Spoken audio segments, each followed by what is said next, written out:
ठाकरेंच्या शिवसेनेची एक महत्त्वाची बैठक सध्या सुरू आहे आणि आउटगोईंग थांबवण्यासाठी आता कोणती रणनीती अवलंबण्यात येते पाहणं महत्त्वाचं असेल। अनेक प्रमुख नेते या बैठकीला उपस्थित आहेत आणि सातत्याने या बैठका होत आहेत ठाकरेंच्या शिवसेनेच्या महत्त्वाच्या नेत्यांच्या। वेदांत नेब आपल्याला अधिकचे अपडेट देतील। वेदांत, राजन साळवी यांनी शिंदेंच्या शिवसेनेत प्रवेश केल्यावर आता बैठकांचा जोर वाढलेला दिसतोय। आजची बैठक नेमका याचा अजेंडा काय आहे, काय अपडेट्स आहेत?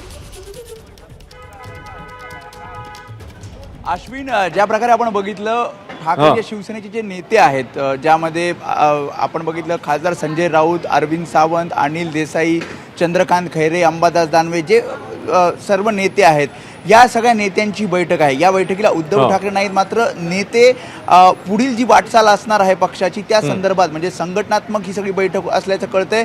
आणि ज्या प्रकारे तू सांगितलं की आउटगोईंग ज्या प्रकारे होतं, म्हणजे माजी आमदार राजन साळवी असतील किंवा इतर जे पदाधिकारी, खास करून कोकणामध्ये पक्षाला मोठं खिंडार पडलं, विविध जिल्ह्यांमध्ये सुद्धा काही पदाधिकारी साथ सोडून जात आहेत आणि याच पार्श्वभूमीवर नेत्यांचं नेमकं म्हणणं काय आहे, पदाधिकारी नेमके का नाराज आहेत किंवा जे लोक साथ सोडून जात आहेत त्यांची नेमकी नाराजी काय आहे, हे सगळं समजून घेतलं जातंय। आणि त्यासाठी ज्या नेत्यांची ही बैठक बोलवण्यात आली होती, ज्यामध्ये काही महत्त्वाच्या सूचना या उद्धव ठाकरेंकडनं या नेत्यांना देण्यात आलेल्या आहेत आणि त्यानुसार नेते पुढील जी रणनीती असणार आहे त्यासाठी कामाला लागतील असं सुद्धा कळतंय। मात्र नेमकं काय निर्देश दिलेले आहेत हे खरं तर आपल्याला बैठकीनंतर कळेल। बैठक संपल्याचं कळतंय आणि नेते या सगळ्या संदर्भात प्रतिक्रिया देतील।